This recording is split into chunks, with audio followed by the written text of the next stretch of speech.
This evening we're turning to Proverbs and starting at the 9th chapter. We are going to be bouncing around a bit this evening, and you'll see in your bulletin an insert with a number of different passages included on it. Proverbs chapter 9, verses 8 and 9. Do not reprove a scoffer, or he will hate you. Reprove a wise man, and he will love you. Give instruction to a wise man, and he will be still wiser. Teach a righteous man, and he will increase his learning. And now turning to chapter 14, Proverbs 14, verses 15 and 16. The naive believes everything, but the sensible man considers his steps. A wise man is cautious and turns away from evil, but a fool is ignorant and careless. Let's pray and ask God's blessing. Father, we come to your word tonight, and we thank you for the wisdom of Solomon passed down to us through this book. And now grant us your Spirit that we too might gain and grow in wisdom, and that we might live in the light of your truth. For we ask it in Jesus' name. Amen. Last Sunday evening, we looked at the husband-wife relationship in the book of Proverbs, and we considered the dynamics of a healthy marriage. And I encouraged all of our married couples to take these things home, to talk about these topics, and to evaluate the health of their own relationships. Well, as DeLu and I spent some time doing that very thing, we both found it to be both encouraging and edifying to us. And I hope that you did as well. Tonight I want to continue applying the wisdom of Proverbs to the marriage relationship, looking especially tonight at husbands. Now, as I indicated last week, Solomon doesn't directly address husbands in Proverbs. However, all that Proverbs has to say about a wise and godly man can rightly and properly be applied to husbands. Good husbands are men who give their hearts to understanding and applying wisdom in their lives, in their work, in their home, in their church.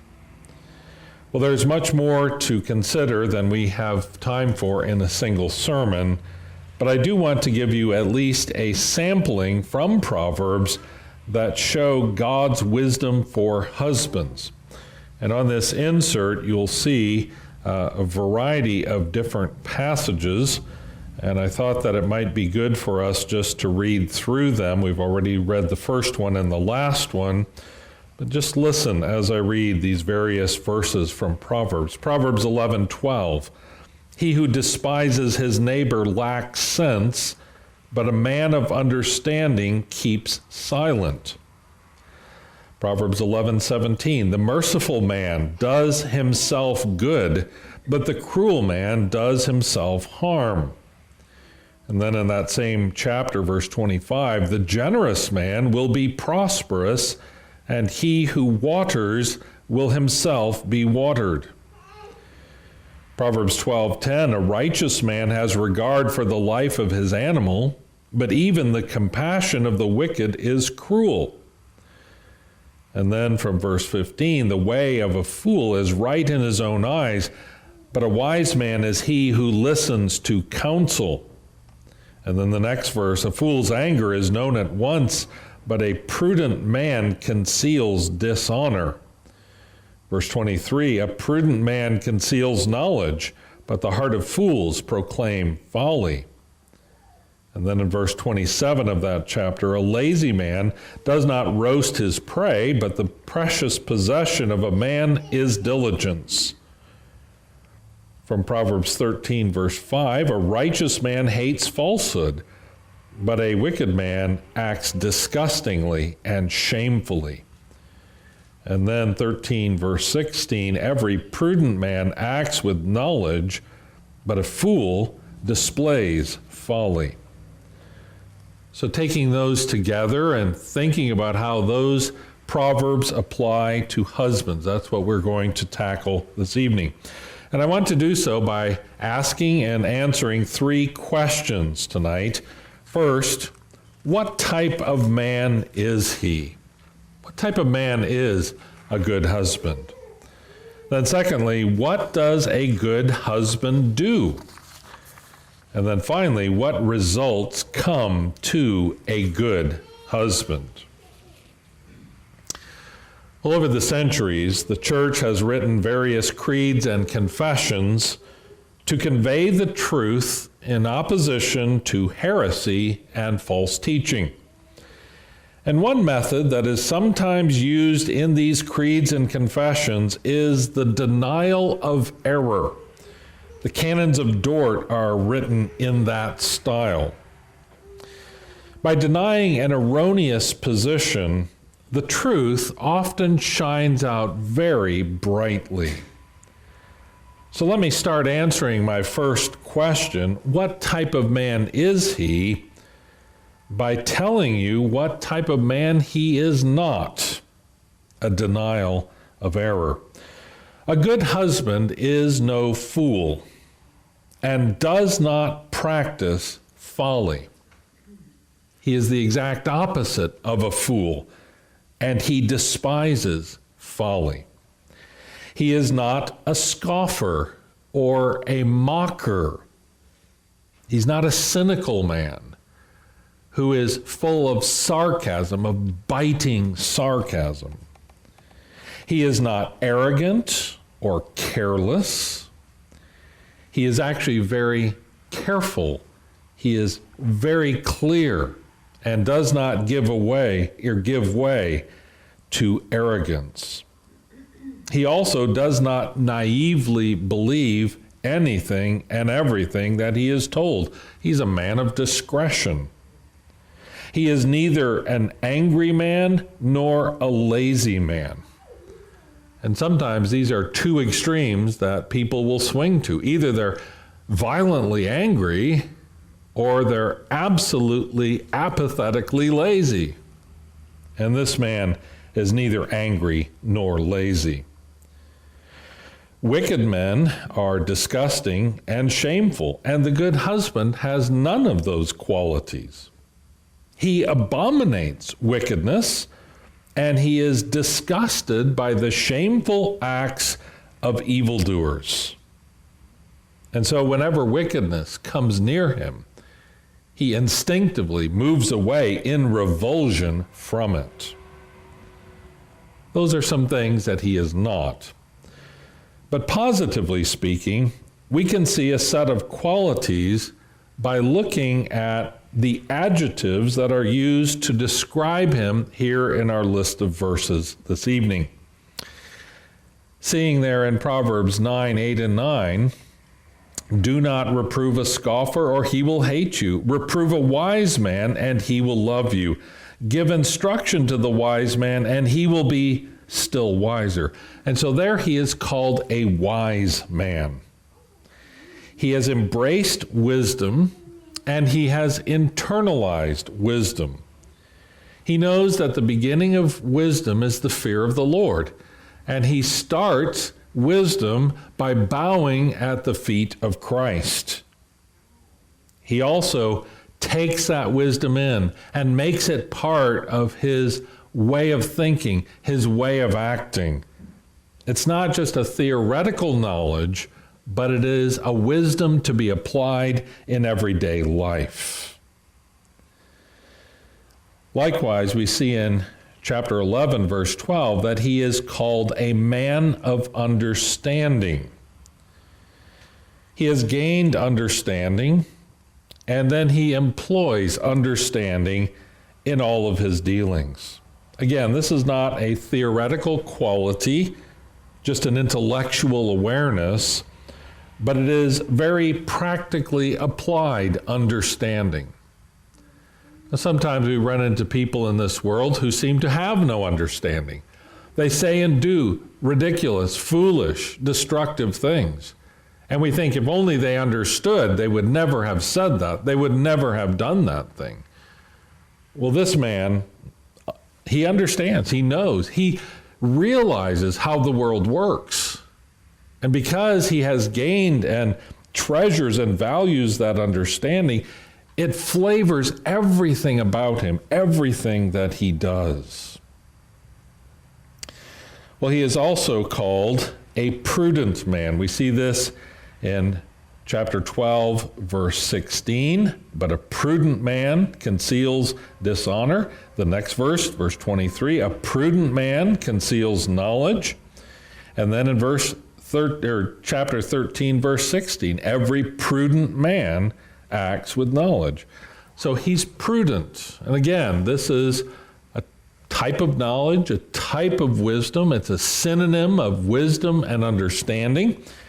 And in his prudence, he knows how to make good and wise decisions, how to pursue the best possible course. He's not just flailing around with no sense of where he's going, where he's headed, but he's a man who has a clear vision and a mission. He is going to do the prudent thing. Another adjective that is used is found in chapter 11, verse 17, where he is called the merciful man. He himself has received mercy from God. He has tasted the kindness, the goodness, the grace of God. And because he knows that God has been merciful to him, he makes it his practice to show mercy to others, to those he deals with. In fact, mercy is a very significant component of his character. And as different situations arise, as he faces challenges and difficulties, one of his default positions is to show mercy. He's not harsh and demanding. He doesn't treat people as their sins deserve, but he knows how to extend that unwarranted, unmerited favor and kindness. You see, this is what makes him successful and popular. People like a merciful person, but if you run into someone who is merciless, who is absolutely devoid of kindness and grace, you don't want to get within 1,000 miles of that person. So his mercy makes him very winsome in how he engages with others. And other people who have dealings with him realize that they will get fair treatment from him. In fact, they'll get more than fair treatment. They come to expect him to show mercy, and so they can trust him. They're not waiting for the other shoe to drop. They're not waiting for some trigger reaction where he overreacts and just completely blasts them out of the water. They know he's going to be very measured, very mature, very merciful to them. And so they think, I can approach this person. I can trust this person because he has manifested mercy toward me. And I think in this way, this kind of a person is a tremendous witness for Christ. When you have enjoyed God's mercy and then you show mercy to others, people see that and they realize there is something unique and unusual about that individual. And sometimes they will even come and ask, why are you treating me so kindly? Why are you showing me such mercy? I expect to be treated harshly. I expect to be treated badly, but you're treating me different. Why is that? And this merciful man then is able to very naturally say, I can show you mercy because God has shown me mercy. And he is able and willing to explain that to them in order to help them. Along these same lines, we find out that he is truly a generous man. In 11, verse 25, it says, "The generous man will be prosperous, and he who waters will himself be watered." So he is, again, naturally a generous person. He loves to give to others. He truly believes that things are better when they are shared, as an old friend of mine used to say. So generosity goes along with mercy, and he is active in showing that generosity, in displaying that generosity. But perhaps the most important adjective used for this man is given to us in chapter 9, verse 9, and then again in chapter 12, verse 10, and then once more in 13, verse 5. And those verses all call him a righteous man. A righteous man has regard for the life of his animal.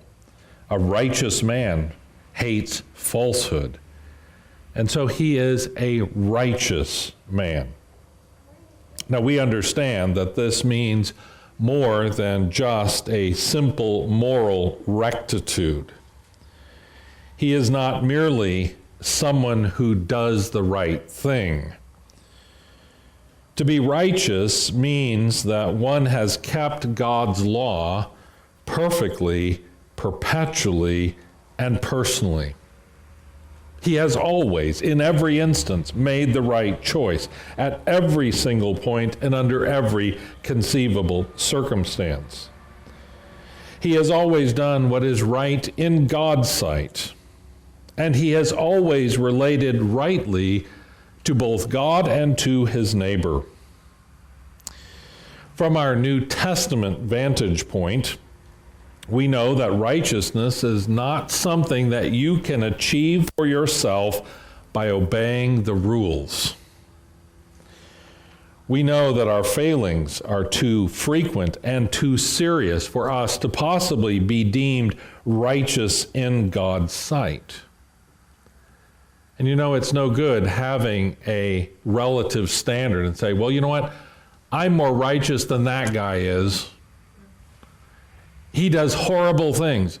He shouts at his wife. He kicks his dog. I never do that. I'm better than he is. Because our standard is not how our neighbor works and acts and lives. If it were, we could probably, most of us, find someone who's far worse than we are, and we could feel quite good about ourselves. But you see, the standard of righteousness is never human conduct. The standard of righteousness is always God's word of truth. And when we measure ourselves against God's standard, instead of against the standards of our fellow human beings, we find we fall far short. Maybe I've kept the first, second, fifth, and eighth commandment, but I've broken the other ones. Maybe I have loved my neighbor on occasion, but I haven't loved the Lord my God with heart, soul, strength, and mind. And so when we put ourselves up against God's rule of righteousness, we have to say we fall critically short. We are not righteous in God's sight. So how then is a man made righteous? Well, it's only through the righteousness of Christ, which is imputed to us and received by faith alone. A truly righteous man is justified freely by God's grace on the basis of Christ's perfect obedience, both his passive and his active obedience. So a good and godly husband is one who is not trying continually to manufacture his own righteousness by keeping the rules as best he can, but rather a righteous man is one who has denied himself and put his trust unreservedly in Christ. A man clothed in Christ's righteousness is the best husband available. Now, does that mean that non-Christians can never be good husbands? No. In his common grace, God mercifully allows them to have at least some of the outward qualities of a good husband. But if a man is not righteous in God's sight, he always falls short. And does that mean then that every Christian husband is an excellent husband? Sadly, no. Though we stand clothed in the righteousness of Christ, all of us have far to go in our personal sanctification. And yet this attitude here, this point here, that a godly, justified, righteous man who is clothed in Christ's righteousness, he is the best husband, is something that we hold up, something that we pursue, something that we strive for. And as we trust in Christ, we are always praying, Lord, make me a better man. Make me a better husband. Make me a better father. Make me a better leader in my community, in my church, in my neighborhood. Lord, sanctify me by your word and spirit so that I can grow to be the husband you want me to be.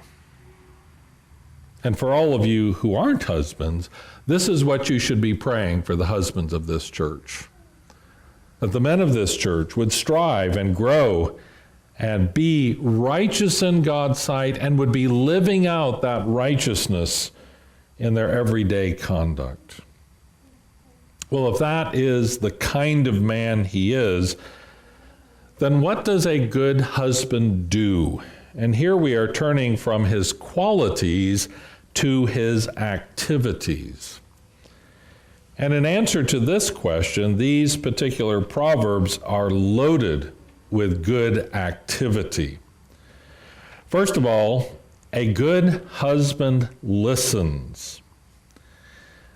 12:15 says, "The way of a fool is right in his own eyes, but a wise man is he who listens to counsel."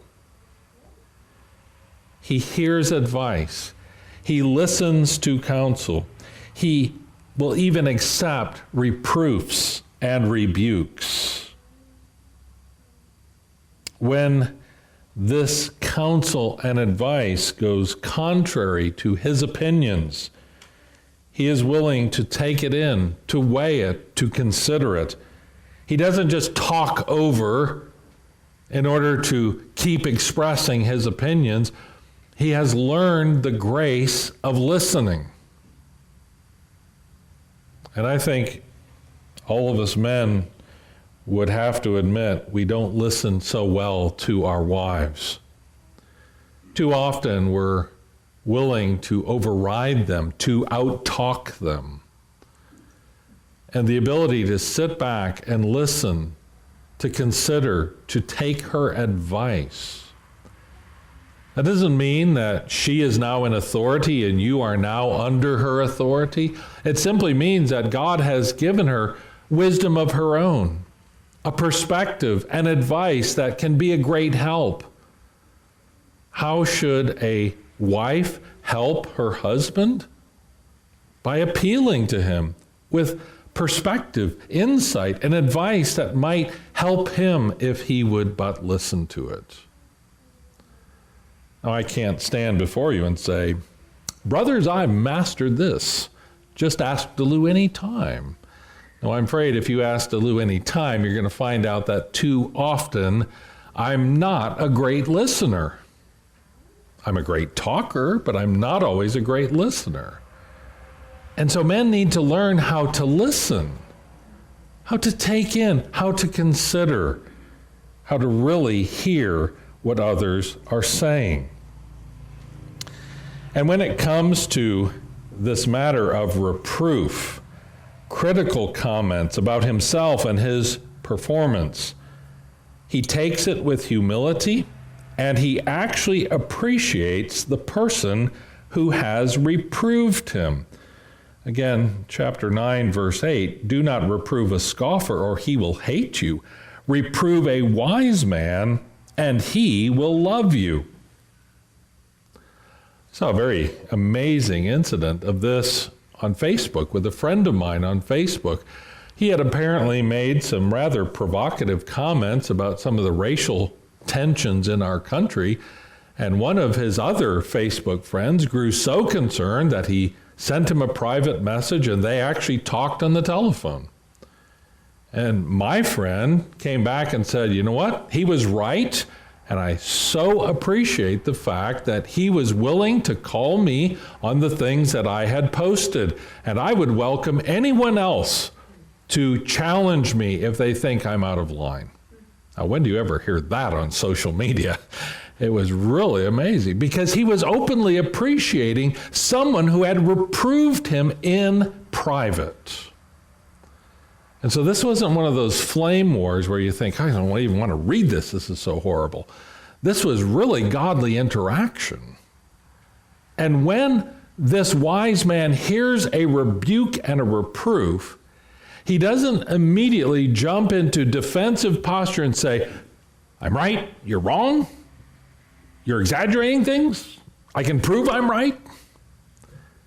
He always just takes it in, and he listens, and he weighs it. Now sometimes in those rebukes and reproofs, it's not all accurate. Maybe it's only 60% accurate. Maybe it's only 40% accurate. Maybe only 20% of it really is true. But even if there's 5% that I can benefit from, I will appreciate someone who has the courage to speak to me and to challenge me. Now, I don't always act like I appreciate that challenge. Oh, thank you. No. But if you take it in, if you listen to it, if you consider it, if you reflect on it, you may end up coming back and saying, thank you for reproving me. I needed that, and I love you for doing that. Now, men, can you do that if that rebuke or that reproof comes from your wife? What if she has to rebuke you? Can you say, thank you, dear. I really needed to hear that. Do you have the humility to be able to receive that kind of critical feedback from your wife and to be able to appreciate her? Well, there's other things here. Chapter 9, verse 9 also speaks about instruction and teaching. Give instruction to a wise man, and he will be still wiser. Teach a righteous man, and he will increase his learning. So here he is. He's hearing, he's gaining instruction, he is learning. And so a wise man, a good husband, is constantly gaining new information. He is teachable, he is open to instruction, and he loves to learn. In fact, he takes a delight in learning new things and being better equipped to live wisely. Indeed, he often seeks out and searches for wise mentors who can teach him and train him on being a better husband. Now again, oftentimes men will say, you know what, I pretty much got this, got it down pat, and I've learned everything I need to learn, and there's nothing that I don't know. So don't try and teach me. If I want your input, I'll ask for it, but just don't worry, because I've got this. Sometimes men will view being teachable as being vulnerable, as being weak. But a faithful husband says, you know, I've got a lot to learn. I've been married 30-something years. I've still got lots to learn about being a husband, about being a good friend to my wife, about how to respond to her in all sorts of different situations. The moment that I say, I know all I need to know, I have begun to tear apart my marriage because I'm not willing to learn. I'm so confident that I've got all I need. Well, a good husband will then act with knowledge. We see this in 13, verse 16. Every prudent man acts with knowledge, but a fool displays folly. So this wise, prudent individual, this man, this husband, has gained knowledge, and now he is going to act according to knowledge.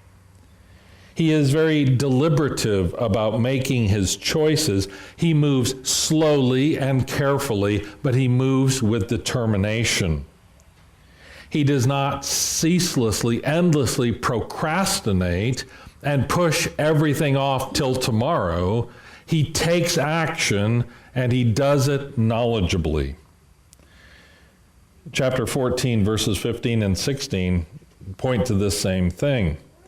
The naive believes everything, but the sensible man considers his steps. A wise man is cautious and turns away from evil, but a fool is arrogant and careless. This man is sensible. He doesn't believe everything he's told just because he heard it, but he actually knows how to evaluate information and how to consider his own future steps in the light of his evaluation. He is duly cautious, lest he should unwittingly rush into evil. Being very careful and humble, he actually is the polar opposite of the arrogant, careless fool who rushes headlong into destruction. A good husband turns away from evil because he hates falsehood. He sees wicked men acting in disgusting and shameful ways, and he is appalled. He doesn't laugh at it. He doesn't wink at it. He is disgusted by evil. There is a moral revulsion which he has to shameful things. Now, another interesting feature of this righteous husband and his activity is his ability to suppress certain information. 11:12 says, "He who despises his neighbor lacks sense, but a man of understanding keeps silent." So here is the fool who looks down on his neighbor. And as he is looking down on his neighbor, in his senseless way, he begins spouting his derision for his neighbor. When his criticisms are overheard by his neighbor, the relationship is very seriously impacted, possibly ruined for good. But you see, a man of understanding keeps silent. He knows how to shut his mouth and keep it shut. Oh, but I have a constitutional right to say anything that comes through my brain, don't I? Well, maybe you do, but it's not always the wisest thing. Sometimes when we stand there at the crossroads of a situation, things have been done, things have been said, and people are reacting and responding. The best action is to remain mute. And if I do have bad opinions about my neighbor, I at least have the good sense to keep those to myself and to pray for my neighbor and to try and help my neighbor rather than bad-mouthing him, to tear down his name and reputation.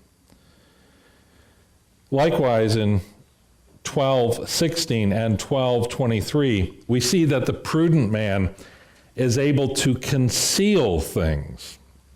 He is able to conceal dishonor, and in some cases, he is even able to conceal knowledge. The fool makes his opinion known at once. He vents his anger. He proclaims his folly. But the good husband regulates the flow of information, and he determines at points to simply conceal certain things. If someone I know and love, be it my wife or one of my children, does something that was ill-advised, out of my love for them, I'm going to cover that over and conceal it so they are not held up to scorn and abuse and ridicule.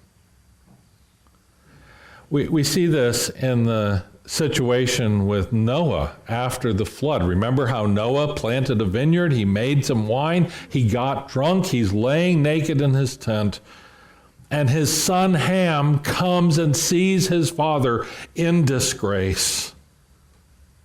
And then Ham goes and tells his brothers, "You ought to see what Pop's doing back at the tent." And he holds his father Noah up for scorn.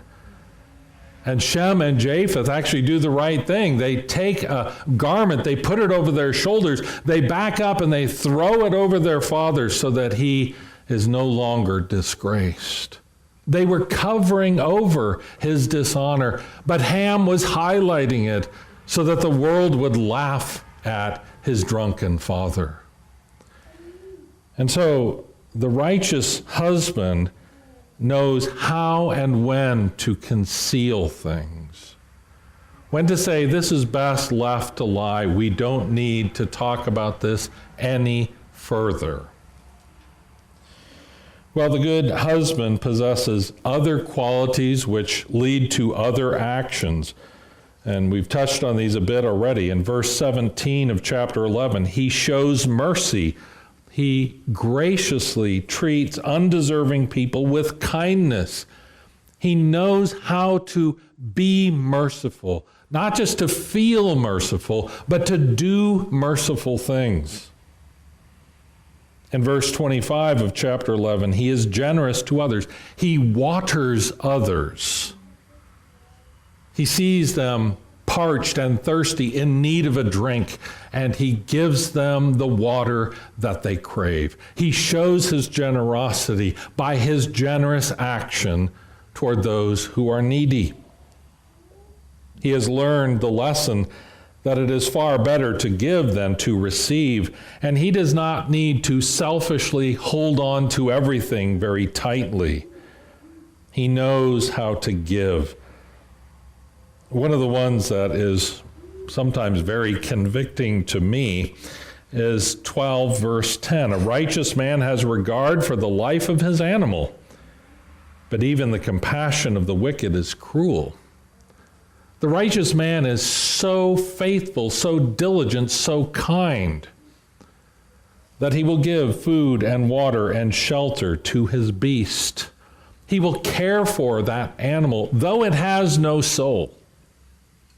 His compassion runs through every aspect of his life. In chapter 12, verse 27, it says that he is diligent in all things. His behavior is marked by diligence. In fact, he prizes diligence. It is his precious possession. The lazy man is so lazy that he won't even roast his prey, which he has caught for his dinner. But the righteous man is hardworking and diligent in everything he undertakes. And so you get a picture of this man who is very active. He is living out these qualities in his own life. His conduct is always informed by who and what he is. God has made him to be righteous, has shaped him, is conforming him to the image of Christ, and then this righteous, godly husband acts this way according to the person he is. Well, if that is what the good husband is, and that is what a good husband does, what then are the results? We come to our third question. How does it turn out for this good husband? And before we delve back into Proverbs for the particular results, I think we should just recognize a certain reality in this world. Our Lord Jesus put it this way: "Blessed are those who have been persecuted for the sake of righteousness, for theirs is the kingdom of heaven. Blessed are you when people insult you and persecute you and falsely say all kinds of evil against you because of me. Rejoice and be glad, for your reward in heaven is great. For in the same way they persecuted the prophets who were before you." You want to be a good husband. You try to be a good husband. You try to love your wife. You try to care for her. You try to live out this high calling, and you're insulted, and you're persecuted, and you're ridiculed. And you say, "What's the deal? I thought if I did the right thing, I thought if I was a good husband, this wouldn't happen. Something must be wrong." But the reality is that everyone who seeks to live godly in this world will be persecuted. And so good husbands who like and try to live godly lives in Christ Jesus, they find that they suffer, that they are sometimes persecuted. Don't be surprised when you're seeking to apply these principles, and sometimes people pick on you and mock you, and they make life difficult for you. And you think, this is way harder than it needs to be. Where is God in this? Well, Jesus himself said, this is what happens. They did it to me, they'll do it to you. You keep being a good husband, even if you're persecuted for that, even if you suffer for that. Because this is how I was treated when I was being a good husband to the church. Sometimes it's even the case that your wife will persecute you. Job's wife persecuted him. And sometimes, yes, the church persecutes Christ. Does Christ throw it off and say, well, that's done. I can take persecution from anyone outside, but when it comes from my own wife, I can't bear that. No, even if your wife is persecuting you, you need to keep being a good husband. Especially when she is persecuting you, you need to be a good husband. Now, I would love to think that no wife in this church has ever persecuted her husband. And I would love to think that every husband has always been a good and faithful man and has loved his wife like Christ loved the church. But I know my own heart. And I know that we don't live yet in the new heavens and the new earth where we're perfected in glory. I know I'm a sinner still. And I know my wife is a sinner still too. And so what do we do when those who are nearest and dearest to us don't always appreciate us the way we feel we should be appreciated? Well, we just continue striving to be righteous, godly men. And even if the whole world, including our wife and our children, turn against us, we live for Christ. And we seek to be good husbands even as he was the premier husband to the church. So with that principle in mind, let's just go back quickly over our verses one last time for a few results. In chapter 9, verses 8 and 9, it says that this teachable, humble man actually increases his learning and is wiser still. You grow in your knowledge. You grow in your wisdom. You are becoming more and more prudent. And I think this is very valuable for life in this world, because which of us husbands can honestly say, thanks but no thanks, I'm full up on wisdom. I've got far too much knowledge to start with, and I just can't even apply everything I've got already. So no more wisdom or knowledge needed here. No, we all have to say, Lord, keep teaching me, keep instructing me, keep filling me, keep reminding me of things maybe I learned years ago, but I have forgotten lately. Keep teaching so that I can grow in my knowledge, I can gain understanding, I can become more prudent, and I can be a better husband tomorrow than I was today. And so if you apply yourself to these things, brothers, you will learn and grow. Don't let yourself stagnate. Don't feel that you've hit some comfortable plateau and you're just good there. No, keep growing, keep learning, keep advancing, because God has promised that if you put your heart to these things, He will train you up. Another result, Proverbs 11:17. The merciful man does himself good, while the cruel man does himself harm. You know, there's something deeply self-destructive about evil. But God blesses the merciful by showing them even greater mercy. So, brothers, here is your assignment for this week. As you deal with your wife this week, show her mercy. Show her grace. If perchance she does a bad thing, if she somehow is guilty of a sin against you, no sharp words, no harsh criticisms. Show her mercy. Be gracious to your wife. Now, I think this obviously goes the other way too. As all of us husbands seek to live these things out, and as we thrash around and do some foolish things, we need the mercy of our wives towards us. When there is a Christian marriage that is deeply marked by grace and mercy, there is hope.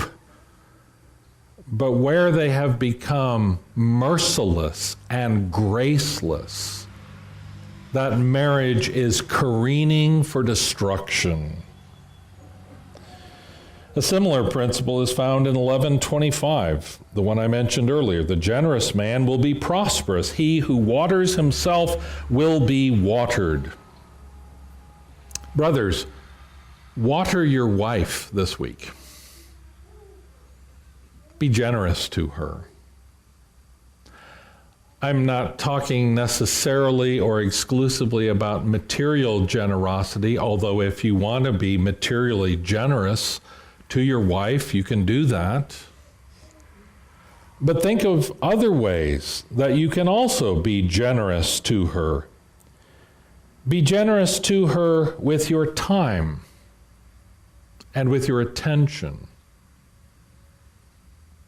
I know very few wives who say, boy, I just wish my husband had something else to do and would stop bugging me all the time. Many times wives feel like, boy, I wish I had more time just one-on-one with my husband. You know, be generous with your time. And even more, be generous with your affections. She needs to know that you love her deeply still. Maybe after years and years, maybe after decades of marriage. Show her your deep and tender affections. Be generous, be lavish with those things. Now, I think deep down, most of you guys know what makes your wife tick and what she appreciates most. You've lived with her many years. You've studied her. You know what is of delight to her heart. Find ways to bring delight to the heart of your wife this week. When husbands practice these approaches toward their wives, when we live these things out, we can expect growing harmony, a deeper and purer love, a richer appreciation, a fuller relationship. But if you allow yourself to play the fool toward your wife, you'll end up tearing down your marriage with your own hands. Now, I'm going to come back next week and talk to the wives and talk about what being a good wife means. But I truly, honestly believe that the burden lies with the husband. A wife can be the best wife on the planet, but if her husband is a clod and a lout, it's going to be hard sledding. And so, brothers, what I have laid out for you today is really the key for your marital happiness going forward. Putting God's word into practice in your home life, in your marriage, with your wife, is going to bear rich fruit and make your home a beacon of light and truth to others. And I will pray for you, as I hope you will pray for me, that we will be the kind of husbands that Christ wants us to be, that we will be conformed to the image of Christ even as he is the excellent and perfect husband to his wife, the church. Let's pray together. Lord, thank you for the challenges of your word. Thank you for the reproofs of your word. Thank you that you love us enough to speak the truth to us and rouse us from our sleepiness and our ease. Help us who are men to be better husbands, to love and cherish and nurture our wives. And help our wives, O Lord, to grow in the grace and knowledge of Christ and to shine forth as our helpers fit for us. Hear us, we pray, in Jesus' name. Amen.